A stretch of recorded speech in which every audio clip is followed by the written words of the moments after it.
제일 필요한 것은 결국 인생 후반에는 우리가 우리의 생활비를 커버할 수 있는 만들기 위해서 이때가 기회이고요, 사실은. 무조건 이걸 통해서 네네. 하시는 게 유리합니다.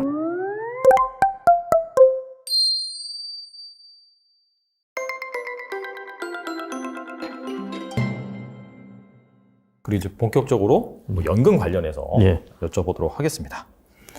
행복한 노후를 위해서 꼭 필요한 자산이 있다면은 좀 몇 가지를 좀 꼽을 수가 있을까요? 이거 참 이제 어려운 질문인데요. 행복한 노후 언제 이렇게 네. 말씀을 하셔서 그러는데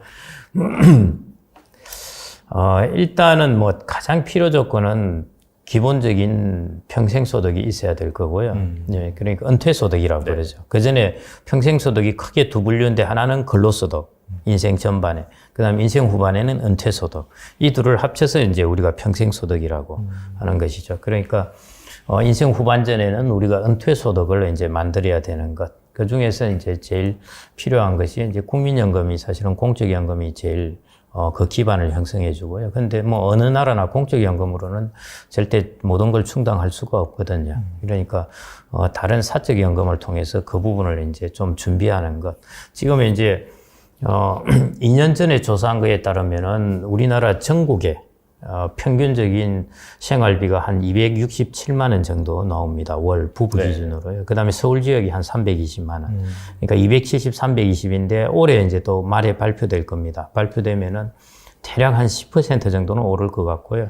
그러면은 전국으로 치자면은 한 300 조금 안 되게 그쯤 될 것 같고요. 이제 서울 지역으로 치자면은 350이나 이 정도 되게 되겠죠. 그래서 전국을 기준으로 해서 본다면은 한 300 조금 이 정도의 이제 은퇴소득을 마련해야 된다는 것. 적정한 이제 생활비입니다. 예, 그래서 국민연금이 이제 100만 원, 150만 원 이 사이라고 그런다면은 나머지 이제 150에서 200을 이제 다른 은퇴소득을 좀 만들어야 된다는 거. 그게 이제 소위 말해 요즘 말하는 이제 퇴직연금, 예, 그 다음에 이제 개인 연금 저축이라고 그러죠. 개인연금 이런 것들 등을 통해서 이제 만들어내는 것. 그래서 제일 필요한 것은 결국 인생 후반에는 우리가 우리의 생활비를 커버할 수 있는 은퇴소득. 그 은퇴소득을 만들기 위해서 제일 우리가 필요한 자산이 연금 자산.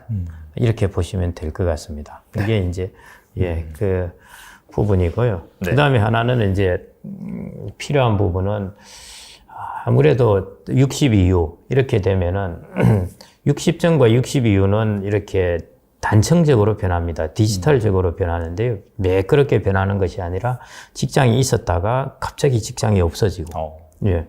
그 다음에 많은 사회적 활동을 하다가 갑자기 사회적 활동이 없어지고, 자녀하고 북적북적 대다가 갑자기 자녀가 없어지고, 결혼하고 가니까. 네네. 이런 식으로 완전히 변화하게 됩니다. 그래서 이런 변화에 이제 잘 적응을 해야 되는데요. 그 중에 하나가 방금 이제, 자기가 이때 동안 자산을 축적하다가 은퇴소득을 끄집어내서 해야 되는 게 이제 첫 번째 변화고, 두 번째 변화는 이제 지출의 변화가 있어야 되는데, 그걸 잘 변화해야 됩니다. 사람이 지출 습관은 모든 인생 전반과 후반에 이렇게 적응이 잘 안 되는 이유는 단층적으로 변화하는 것에 대한 변화를 못 하는 것이거든요. 그 중에 하나가 지출 같은 경우도 인생 직전 50대 같은 경우가 지출이 제일 많을 때입니다. 근데 이 지출 습관을 60대 이후로 가져가면은 사실은 이제 큰일 나고요. 예, 그래서, 우리가 은퇴소득을 마련은 하는데, 이게 모든 걸 우리가 편하게 충족할 만큼 많이 마련되지 못합니다. 그러니까 은퇴소득을 마련하고, 그 다음에 결국 우리가 지출 금액을 이제 좀, 우리가 다운한다고 그러죠. 좀 이제, 기어를 치자면은 우리가 내리막길을 막 달릴 때는 옛날 수동기어 같은 경우는 기어를 낮추거든요. 네네. 예, 그러면 스스로 이제 조금 속도가 늦어지는데요. 그런 것처럼 이제 지출 습관에 있어서도 이렇게 기어를 조금 낮추는 이런 지출 습관하고, 그 다음에 연금을 통해서 자기 은퇴소득을 마련하는 것. 이 두 가지가 제일 필요하지 않을까 싶습니다. 알겠습니다. 일단은 은퇴소득을 마련하는 방법 중에서 중요한 걸로 또 퇴직연금도 필요하잖아요. 예. 근데 최근에 보시면 이제 금리가 너무 오르다 보니까 여기저기에서 퇴직연금 경쟁이 상당히 좀 많이 발생을 하고 있는데 뭐 문구를 보니까 뭐 8%짜리 이런 것도 나오고 원리금 보장 상품 뭐 이런 것도 나오더라고요. 그래서 약간 이거 뭘 들어야 되지? 좀 고민하신 분들, 조금 뭘 갈아탈까? 이렇게 고민하신 분들 위해서 조언을 해주실 수 있다면 1년짜리로 7% 주고 하면 좋죠. 1년짜리로. 이건 뭐 이때가 기회이고요, 사실은. 우리가 이게 크게 금리가 0% 됐다가 한번 다시 되튈 때, 정말 이제 어렵게 가끔씩 찾아오는 기회이긴 하니까요. 뭐 이거 충분히 활용하셔도 좋습니다. 근데 거기에 계속 몸담고 있으면 안 되는 거고요. 네네. 예를 들어 이제 예금이라든지 원리금 보장 상품을 이제 이쪽으로 하다 보면은 그 다음에 세월이 지나가면서도 자기도 모르게 거기 한 수년간 그대로 있는 수가 있습니다. 신경 안 쓰다 보니까. 그래서 이런 리스크 이렇게만 하지 않을 것 같으면은 지금 8%면 좋죠. 확정적으로 8%를 주는데 이만한 게 어디 있겠습니까? 웬만한 주식하는 것보다 훨씬 나은 거죠. 그래서 주식이 약간 부진하거든요. 그래서 주가도 이 금리를 본다면은 이게 과연 낮은가 정말 하는 게 조금 고민이 될 수도 있는 게, 사람들이 금리가 5에서 6%를 주는데, 뭐, 예를 들어, 리스크 프리 같은 경우가 이미, 미국 같은 경우는 이미 4% 중반을 넘었지 않습니까? 네네. 그러니까 이게 플러스 알파를 주식이 줘야 되는데요. 그렇게 본다면은 주식 수익률이 사실은 더 높아야 되고, 그렇게 된다면은 우리가 주가가 더 낮아야 이 수익률을 만들어줄 수 있지 않습니까? 그래서 이제 금리 수준을 보면은 이 주가가 정말 이게 낮아서 좋은 건가? 이제 이런 의문이 가끔 들 때가 있습니다. 네. 그러니까 이제 금리가 나중에 좀 내년이나 가서 떨어지면은 그러면은 이 스스로가 주가의 밸류에이션을 높게 만들어줄, 그 밸류에이션이 낮았다고 해줄 수 있으니까요. 그때 가면 이제 추진 동력을 받겠죠. 근데 아직은 이제 금리가 높아서 자금이 저쪽으로 옮겨가고 주가 수준이 이게 너무 안심하기엔 좀, 그러니까 제가 천천히 속도가 그렇게 뭐 신나게는 못 올라갈 거라는 것이고요. 금리가 한번 완전히 꺾여서 가야, 그리고 인플레 기대 심리도 거의 이제 2%대에 정착하게 되면은, 그러면은 주가도 충분히 안정적으로 오를 것 같습니다. 그래서 지금은 뭐 퇴직연금 1년짜리 뭐 8% 준다? 뭐 괜찮죠. 당연히. 가시는 게 좋습니다. 그 다음에 1년 후에, 1년 후에는 이제 행동을 바꾸셔야 돼요. 그때도 8% 주면은 들어가시면 되는 건데, 그때는 틀림없이 더 떨어질 겁니다. 그때 잘 바꾸실 수만 있다면은, 지금 뭐 하셔도 사실은 괜찮습니다. 기회가. 알겠습니다. 그리고 연금의 경우에 수령 방법도 좀 중요하다고 하더라고요. 뭐 잘못 수령하면 건강보험료가 뭐 높아진다든지 그런 부분이 있다고 들었어요. 그래서 현명하게 연금을 좀 수령하는 방법 무엇이 있을까요? 그게 이제 그 건강보험 관련된 이제 그 법이 최근 9월부터 새로 시행된 게 두 가지 요소가 영향을 주었는데요. 그게 뭐냐면은 그 소득 요건을 3천만 원에서 2천만 원으로 강화했습니다. 어떤 요건이냐? 내가 건강보험자가 피부양자가 되는 거. 피부양자가 된다는 것은 내 자식에게 건강보험을 올려놓을 수 있는 것. 그 요건이 연소득이 2천만 원 이하로 강화됐습니다. 그전에 3천만 원이었거든요. 2천만 원 이하로 강화되면서 이제 그때 국민연금을 받는 사람들이 한번 그것 때문에 뒤집어져 버렸습니다. 왜 그러냐면은 국민연금을 연기 수령하면은 금액이 많다고 해서 연기 수령을 했는데, 그래서 금액을 늘려놨더만은 이게 강화가 되면서 내가 자녀한테 피부양되다가 내가 갑자기 떨어져 나와서 건강보험료를 뭐 25만 원, 30만 원을 내게 됐다. 이거 완전히 더 손해봤다. 다시 돌릴 수 없느냐? 못 돌립니다. 뭐 이렇게 된 거거든요. 그게 이제 2천만 원. 건강보험 피부양자 조건이라는 게 그게 이제 되게 첨예하거든요. 하나도 안 내느냐, 내가 내느냐, 이 요건이기 때문에 어마어마하게 크죠. 그러네요. 그게 2천만 원으로 이제 다운을 시켜버린 겁니다. 근데 거기에 이제 연금소득이 들어가는데요. 지금은, 규정상은 그냥 연금소득 안에 공적, 사적연금이 다 소득이 들어가게 돼 있는데, 건강보험공단에서는 이걸 공적연금만 대상으로 했습니다.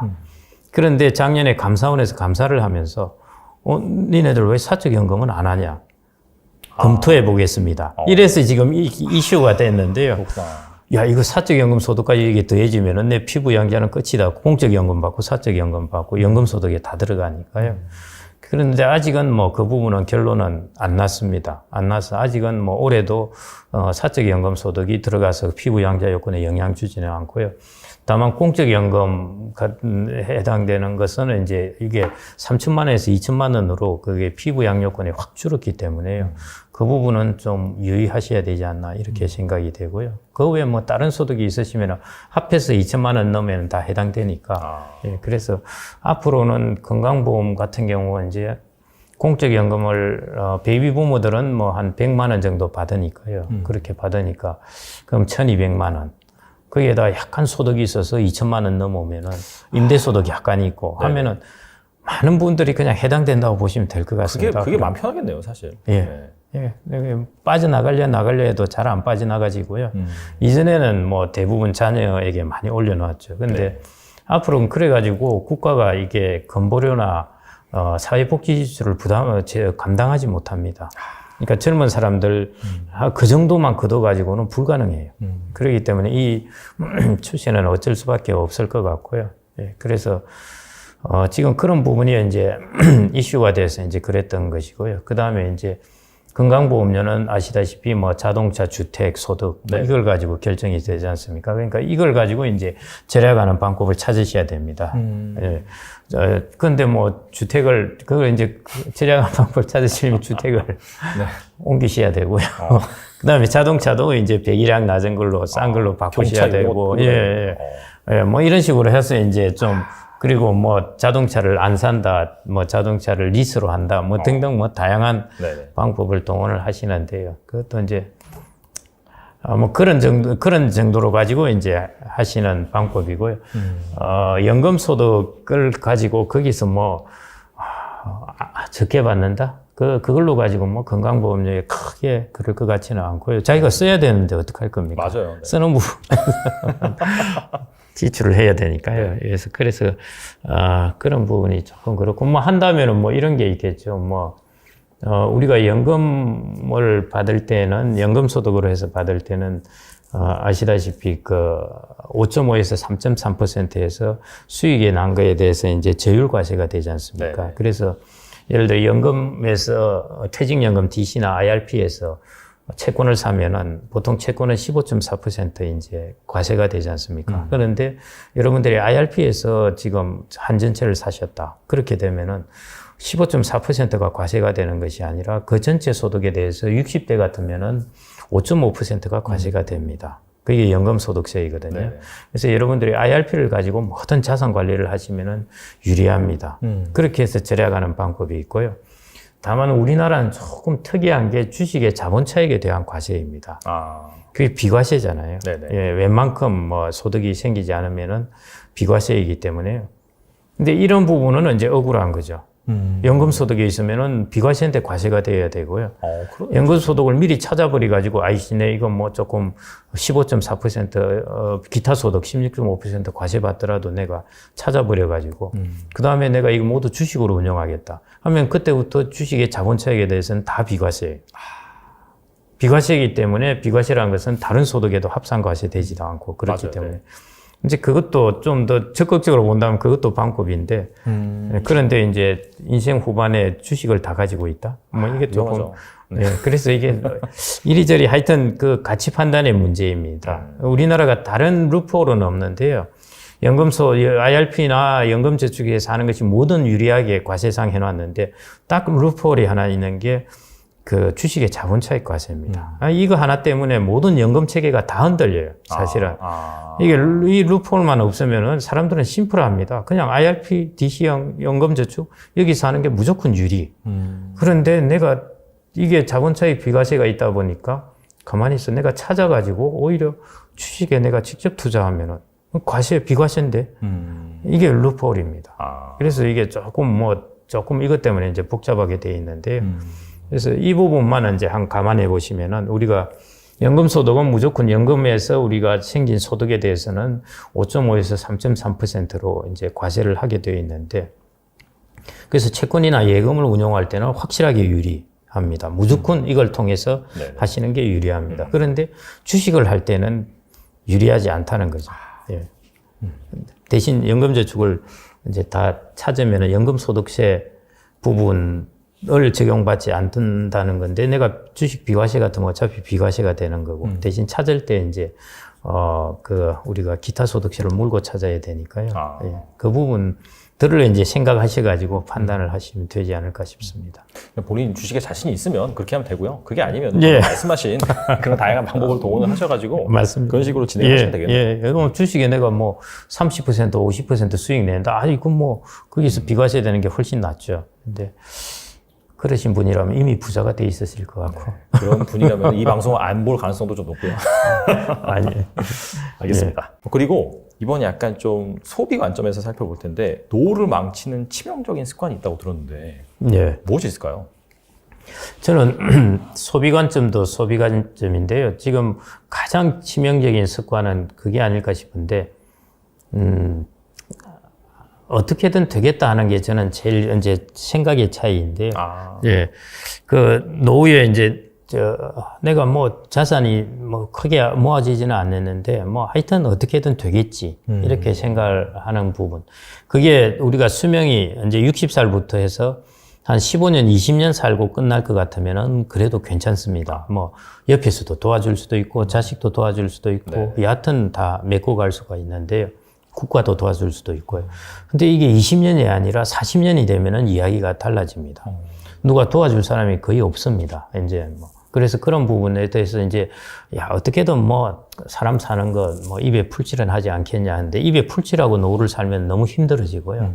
예, 그래서 그런 부분의 생각을 좀 이렇게 버리시고, 내가 철저하게 준비를 잘 해야 되겠다는 게, 그게 필요하고, 우선적으로 내가 어느 정도의 적정 소득은 만들 정도의 자산이 있어야 되겠다. 예를 들어 이런 거죠.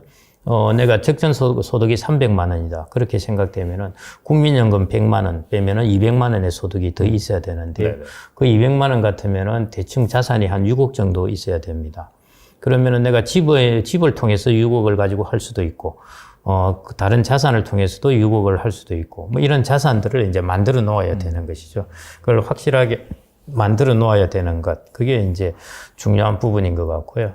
그래서 어떻게든 절대 될 수는 없다. 이렇게 말씀드릴 수 있고 또 하나는 조금 여유 있게 하는 게 좋다는 것입니다. 제가 이제 이렇게 여러분들 강의를 들으시다 보면은 아시겠지만은 휴식 시간을 10분을 주는데요. 휴식 시간을 3분이 짧으면은 아무것도 못 해요. 예, 어디 가지도 못합니다. 그래서 한 7분 정도 휴식 시간을 주면은 대부분 자리에 앉아 계세요. 예, 그냥 앉아서 뭐 하든가. 근데 15분을 주면요. 쉬다가 시간이 남아서 한 1, 2분 일찍 와서 쉽니다. 그리고 필요한 어디에도 갔다 오고 다 할 수 있거든요. 10분을 기준으로 한 3분이 짧은 거하고 3분을 더 주는 거하고 이게 차이가 어마어마하다는 것이죠. 예, 그래서 내가 적정하다는 게 10이라는 게 있으면은 거기서 7 정도를 준비하는 사람은 계속 힘들게 되고요. 빡빡하고 힘들게 되고 13이라는 것 정도를 준비한 사람들은 훨씬 여유가 있게 된다는 것이죠. 그래서 어떻게든 되겠다 생각하시지 말고 확실하게 생각되는 자기의 적정 소득을 계산을 하셔가지고 적정 소득을 준비하셔야 되고 그 다음에 그것보다 조금 더 여유 있게 하셔야 그게 훨씬 삶이 이제 조금 더 편안해진다는 것 하고요. 또 하나는 우리가 적정 소득을 계산하는 데 있어 가지고 제가 한 15년 동안 국민연금연구원에서 나온 서베이 데이터를 보니까 연 한 4.2% 정도 생활비가 매년 올라갑니다. 그러면은 4%를 잡더라도 18년이 되면은 2배가 된다는 것이죠. 그래서 지금 생활비가 300만 원이다. 그러면은 18년 지나면은 600만 원이 되는 겁니다. 그래서 이걸 꼭 염두에 두셔야 돼요. 내가 앞으로 한 18년 후에, 한 10년 후에 혹은 20년 후에 퇴직할 것 같아 하면은 지금 생각하는 소득보다 2배를 잡으셔야 되고요. 지금 60에서 소득을 마련하시는 분은 내가 한 80대면은 지금 한 400만 원 내가 적정 소득이었다 하면은 80대면은 거의 800에서 900 되겠구나. 이렇게 생각을 하시고 플랜을 짜셔야 됩니다. 그래서 인생 후반의 기간이 길면 길수록 이 편차가 크게 나타나요. 그렇죠. 예. 네. 그 다음에 또 10년 더 지나면은 생활비가 더 증가하게 되겠죠. 예. 그래서 그런 쪽에 이제 플랜을 조금 그렇게 보시고 넉넉하게 잘 짜셔야 되고 어떻게든 이제 되는 세상은 아니다. 그런 세상이 왔으니까요. 좀 더 정확하게 매칭을 해서 우리가 인생 후반을 준비해야 되는 그런 시대가 왔다고 보시면 되겠습니다. 어떻게든 되겠지, 뭐 예. 알아서 되겠지, 그런 세상이 아니라고 말씀하셨잖아요. 예. 그거와 또 연계가 된 게 최근에 노후 파산 관련해서 상당히 좀 사회적인 문제가 좀 되고 있어요. 예. 예. 그래서 이 100세 시대 한 어느 정도를 우리가 좀 자산을 형성해 놔야지 예. 노후 파산을 당하지 않고 좀 여유롭게까지는 아니어도 어느 정도 생활을 할 수 있을지 좀 궁금하거든요. 예. 그게 이제 정말 사람들마다 다 달라서 이게 소득 계층마다 자기의 생활 수준마다 다 달라서 말씀드릴 수기는 힘들고 중간 평균값만 말씀드리면요. 이제 2년 전 기준으로 네. 한 270만 원 정도 이게 이제 적정 생활비고요. 적정 생활비의 70%가 최소 생활비입니다. 네, 그러니까 270만 원 같으면 70% 같으면은 7749, 7214 하면은 한 180만 원, 190만 원 정도. 이게 이제 최소 생활비거든요. 네, 그래서 이제 그러면 그래서 이제 소득 기준으로 내가 이 최소 생활비가 한 200만 원, 그 다음에 적정 생활비가 한 270, 이렇게 보는 거죠. 근데 최소 생활비 기준으로 당연히 준비하시면 안 되고요. 적정 생활비로 이제 내가 노후에 한 전국 기준으로 해서 270이고 서울 기준으로 해서는 320 정도입니다. 네. 그리고 뭐 올해 나오면 한 350 봐야 될 것 같고요. 제가 일반적으로 대기업에 가서 강의를 할 때 적정한 생활비가 얼마쯤 될 거라고 생각하십니까? 이렇게 이제 샘플링을 해서 그 자리에서 물어보면요. 대략 한 450 나옵니다. 되게 높네요. 예. 그게 15년 전하고 다른 거예요. 그게 또 18년 지나면 이게 제가 한 15년 정도 지나서 또 이제 적정 생활비가 얼마 정도 될 겁니까? 물어보면 그때는 900 정도 될 겁니다. 800에서 900 사이. 생활비가 올라갑니다. 그게 이제 물가 상승률이 반영이 됐기 때문에. 예, 물가 상승률은 그 당시 물가 상승률은 같은 기간 동안에 연평균 2.1%였는데요. 생활비 상승률이 4.2%도 들어가고요. 좀 더 이제 더 많이 오른 것이죠. 예, 그런 부분까지 다 감안하셔서 그래서 사실은 자산을 축적할 때 인생 전반에 축적하는 기간에 비해서 더 어려운 자산 관리는 자산을 인출할 때입니다. 축적한 자산에서 내가 40년 동안의 은퇴 소득을 만들어내는 것. 이게 사실은 훨씬 더 정치하고 어려운 거예요. 축적할 때는 극단적으로 말해서 내가 열심히 일하면서 타겟 데이트 펀드에 그냥 넣어놓어도 최소한 평균 이상은 갑니다. 평균 이상이 뭡니까? 제가 보니 상위 20-30% 안에는 들어갑니다. TDF만 넣어놓고 자기가 35년 동안 열심히 일하면은 그렇게 돼요. 다른 거 안 하셔도 돼요. 집 사고 뭐 하시면 되는데요. 그런데 인출할 때는 아무도 도와주는 사람이 없습니다. 자기가 해야 되고요. 또 인출 상품도 없고 뭐 그렇기 때문에 그게 오히려 훨씬 어렵습니다. 특히 내가 몇 살까지 살지 뭐 이런 것도 모르고 생활비가 얼마나 올라갈지도 모르고 이런 불확실성이 훨씬 큽니다. 젊을 때는 생활비 올라가면 월급도 올라가요. 그렇죠. 예, 물가만큼. 그런데 나이 들어서는 생활비 올라간다고 올라갈 월급이 없습니다. 그 월급을 자기가 은퇴 소득으로 만들어내야 되기 때문에요. 그게 잘 따라가게끔 소득을 만들어야 돼서 훨씬 어렵습니다. 자산 관리하기가. 그래서 너무 쉽게 보시면 안 되고요. 예.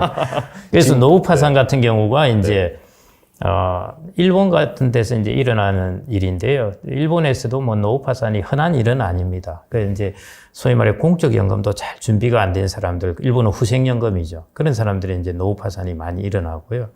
후생연금, 우리나라를 제외한 국민연금은 충실하게 넣었다 하면은 그래도 그런 부분은 보통 피해갑니다. 그래서 제일 기본적으로 해야 될 것이 국민연금 불안하다 하지만은 그래도 공적연금을 충실하게 넣는 것.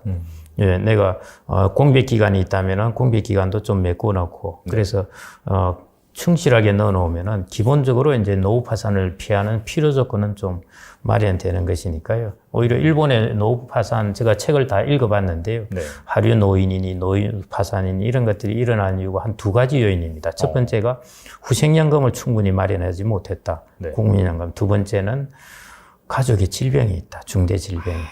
부모님이 아프셔가지고 내가 일을 않고 부모님을 간병하다가 네. 일자리를 완전히 잃어버렸다. 네, 그 다음에 그러다 보니까 프리트라고 아르바이트만 하게 되는 거죠.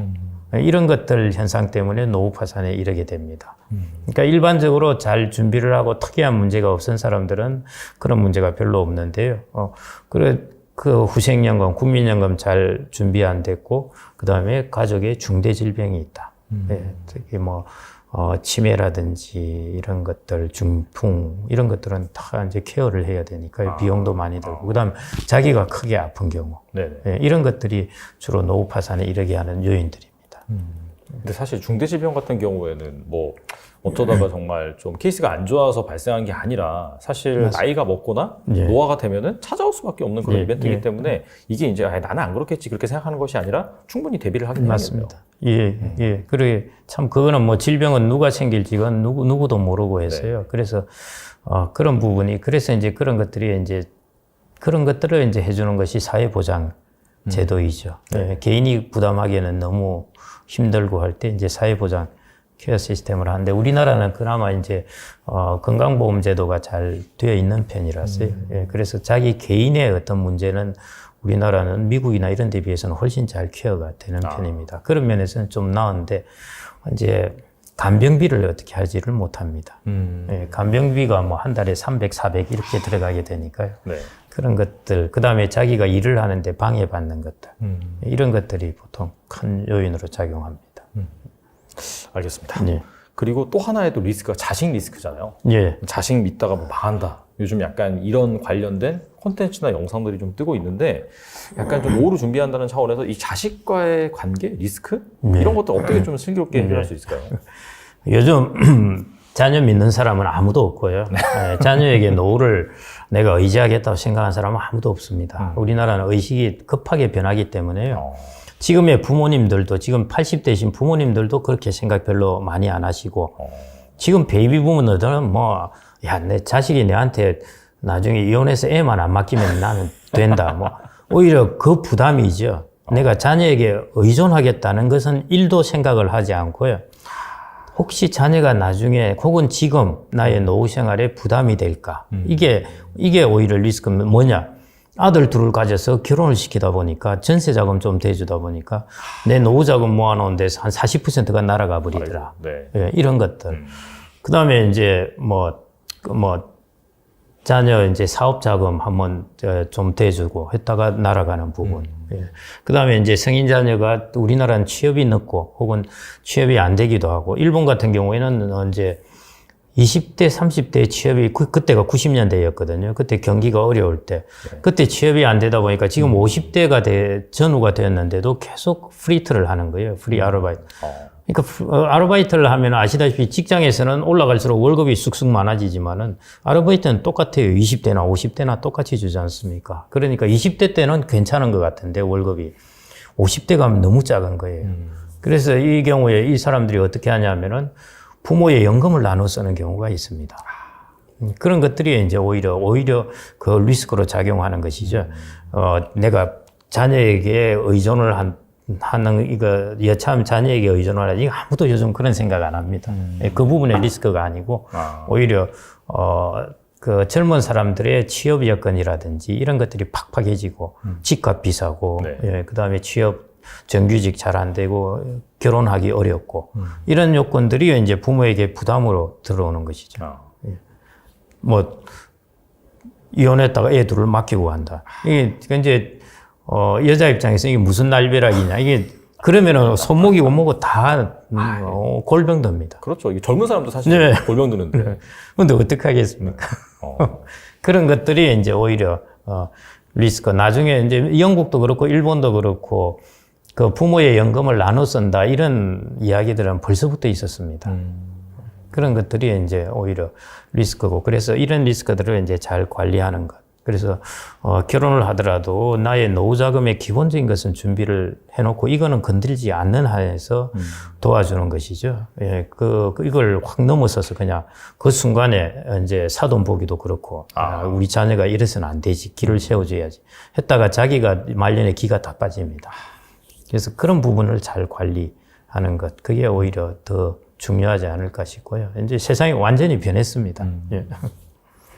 알겠습니다. 예. 저희가 마지막 질문인데 저희 공식 질문이기도 합니다. 만약에 이제 1억이 있다면은 어떻게 이제 자산 배분을 하셔가지고 노후를 준비하실지 여쭤봅니다. 네.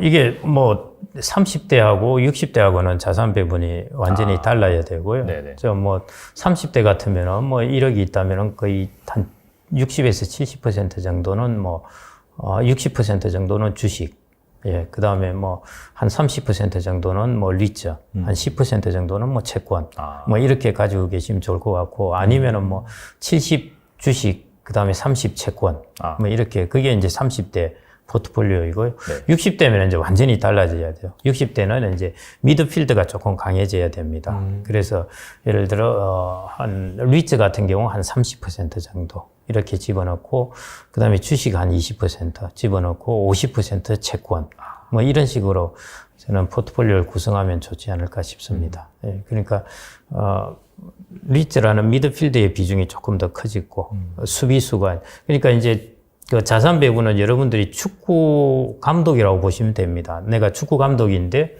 나의 그 선수가 10명이 있다. 골킵 제외하고 10명이 있는데 이걸 어떻게 배치할까 하는 것인데 60대면은 이제 수비수부터 하면은 5-3-2 전법인 거죠.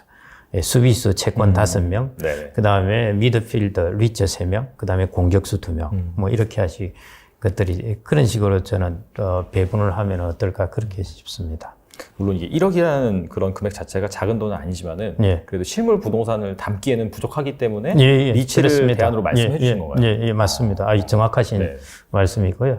예, 당연히 뭐 1억을 가지고 실물 부동산은 불가능한 것이고요. 그런데 그 중에 30%면 3천만 원인데 그걸 가지고 전 세계 부동산을 다 분산할 수 있습니다. 리츠 그렇죠. 같은 맞아요. 경우는. 예. 그 다음에 이제, 그럼 내가 부동산을 못 담는다 하는데 부동산은 우리가 이전에 드라마 보면은 나이 드신 분들이 젊은 사람들한테 가서 야, 오늘 월세 받으러 왔다 하면서 텐머리에 앉아서 월세 주라. 그러고 앉아 있지 않습니까? 그게 이제 사실은 인생 후반에 접어든 사람들의 소득이기도 하거든요. 그러니까 부동산 자산이 그런 면에서 우리가 따박 현금 흐름을 준다는 면에서는 되게 좋은 자산입니다. 예, 그래서 리츠가 이제 배당은 따박따박 주지 않습니까? 예, 그런 면에서 제가 미드필드를 좀 꼭 두어야 될 것 같고, 그러니까 30대에 비해서는. 그래서 30대에 비해서 리츠를 한 30% 정도 이렇게 갖는 게 좋을 것 같고요. 30대는 어차피 리츠를 안 해도 자기 주택을 하기 위해서 부동산을 많이 갖습니다. 예, 그렇기 때문에 하지 말고 그냥 주식을 가지면 되는 거고요. 7대3 내지는 6대4. 예. 제일 황금률이 보통 주식 60, 채권 40이라고 그러지 않습니까? 네, 맞아요. 그렇게 하면 포트폴리오가 잘 되어서 예, 이제 수익률을 극대화할 수 있다. 이렇게 보는 게 6대4 비율이거든요. 그래서 젊은 분들은 뭐 그렇게 해도 되고, 근데 워렌 버핏은 9대1이라고 그랬거든요. 주식 9, 채권 1이라고 그랬는데, 예. 근데 뭐. 약간 좀 미국에 살아서 그런 걸 수도 있는 것 같아요. 코스피였으면 약간 좀 다른 얘기를 하지 않았을까? 맞습니다. 예, 그래서 그 말씀 제가 이야기 안 드릴 뻔했는데 저는 많은 기준이 거의 절반 이상은 미국 주식의 머리에 기준이 되어 있습니다. 네네. 예, 코스피를 보는 게 아니라요. 예, 코스피는 아시다시피 어떤 경우는 15년 동안 박스권이에요. 맞아요. 예, 그러다가 한번 점프했다가 또 10년 박스권. 뭐 이러거든요. 그래서 앞으로의 경제 상황이나 이런 걸 보더라도 주식에 배분을 하시더라도 최소 절반 이상은 S&P 500, 그다음 우리 코스피 이렇게 그것도 그렇게 분산하는 게 좋습니다. 예, 꼭 분산하시기 바랍니다. 알겠습니다. 오늘 나와서 정말 좋은 말씀 많이 해주셨는데 아시다시피 뭐 알아서 되겠지 그런 생각이 가장 위험한 것 같아요. 특히 뭔가 노후를 준비하거나 나의 또 행복한 그런 플래닝을 해야 됩니다. 반드시요. 그래서 지금부터 하시는 게 가장 좋다라고 말씀을 드리고 어떻게 본다면 지금 상당히 혼란스러운 자산 시장이 그런 상황에 와 있잖아요. 그래서 사실 이미 투자하신 분들 같은 경우에는 사실 좋은 수익을 보지 못하셨을 수 있지만 그럼에도 불구하고 이런 혼란스러운 기회가 사실 또 지나고 나서 본다면은 또 좋은 자산을 싼 값에 살 수 있는 기회가 되기 때문에 오늘 말씀해주신 뭐 채권이라든지 리츠 평소에 잘 알지 못했던 그런 자산들 여러분들이 잘 참고를 하셔서 현명하게 자산 배분하시면 좋을 것 같습니다. 네, 지금까지 김경록 고문님 나와주셔서 감사합니다. 예, 감사합니다.